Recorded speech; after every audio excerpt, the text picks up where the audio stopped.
Read this one.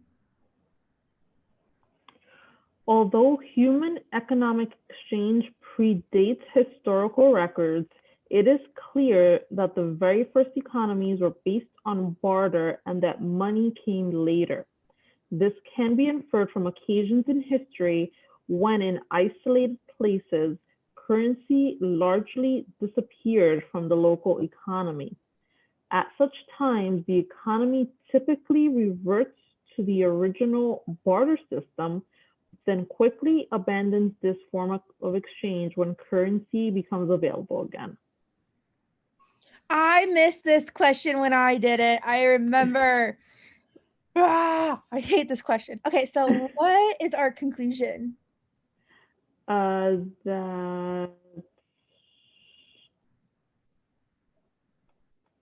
That the first economies were based on barter and money came later.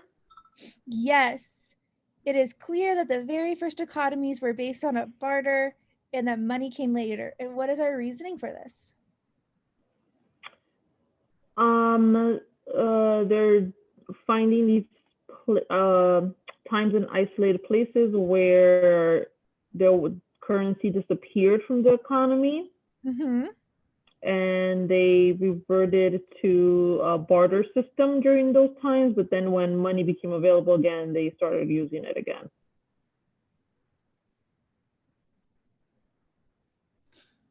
Okay, go ahead and walk me through these answer choices. So what are the two questions we ask ourselves on a flaw question, by the way? I don't know. All right, so the first one is, did it happen? And the second one is it a problem? Okay. Because oftentimes these answer choices that are wrong are flaws, but they don't actually happen in our scenario. Okay. Does that make sense? Okay, so go ahead and read A. The argument concludes that something can cause a particular outcome merely because it is necessary for that outcome.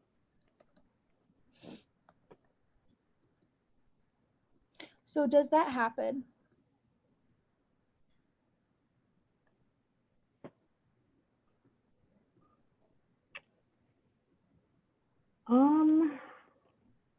Which one, like, what is the translation of this in LSAT terms?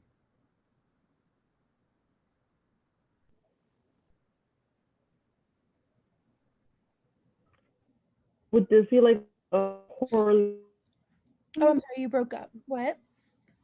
Would this be like a causation? No. Argument concludes that something can cause a particular outcome just because it is necessary for that outcome. So what are they confusing? What is this answer choice saying that they're doing? They're confusing what? Confusing sufficient for necessary? Confusing necessary for sufficient. Because they're saying the argument concludes that something can cause or something is sufficient enough to cause an outcome because that thing is necessary for that outcome. So for example, if I said, I am from Ohio, therefore I live in the US, this is saying like, this would be like, because I live in the US, I'm assuming like because living in the US is necessary to live in Ohio, that must mean that I actually live in Ohio, which that isn't true. Okay. That's the translation of this answer.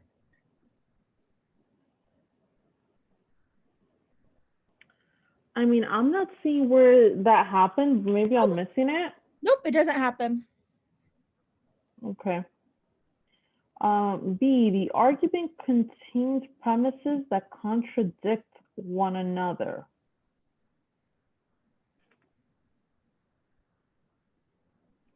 I don't see that.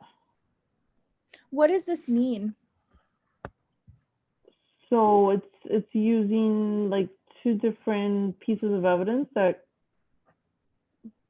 don't like mean two different things, or yeah, like that's like saying all cows are green and then saying there's a blue cow. Those contradict. Yeah, I didn't see that. Excellent. C, the argument presumes that something should be done merely because historically it has been done.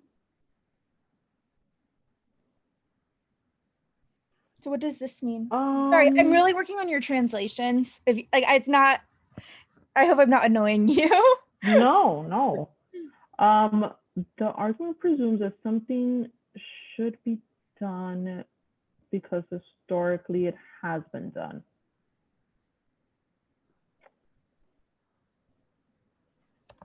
I don't know how to translate that. What does that mean? What does the argument presumes that something should mean?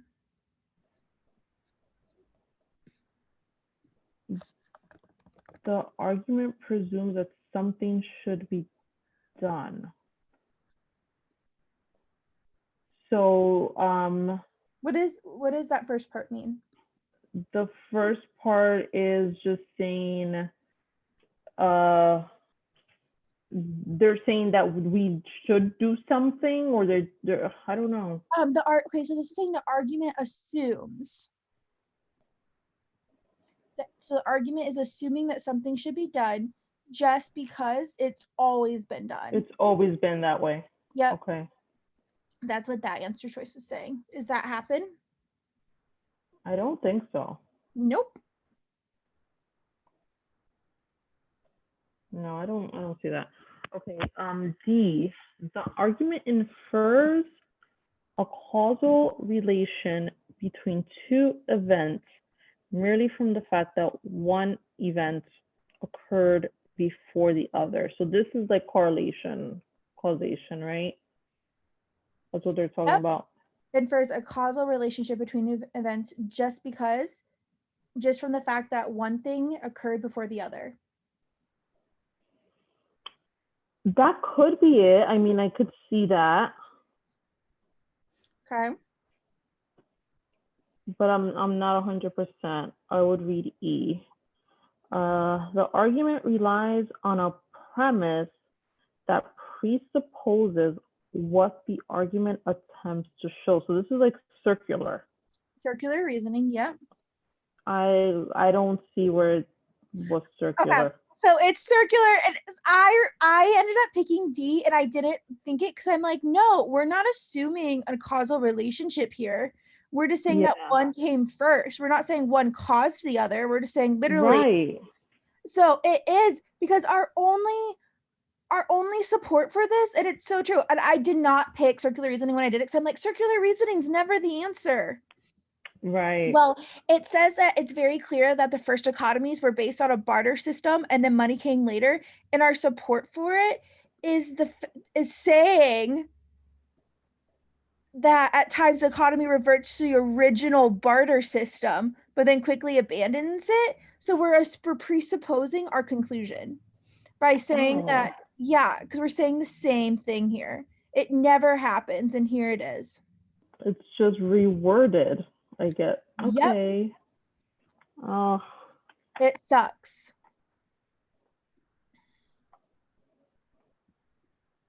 Wow. Okay. I can see that, but I don't think I would have gotten that.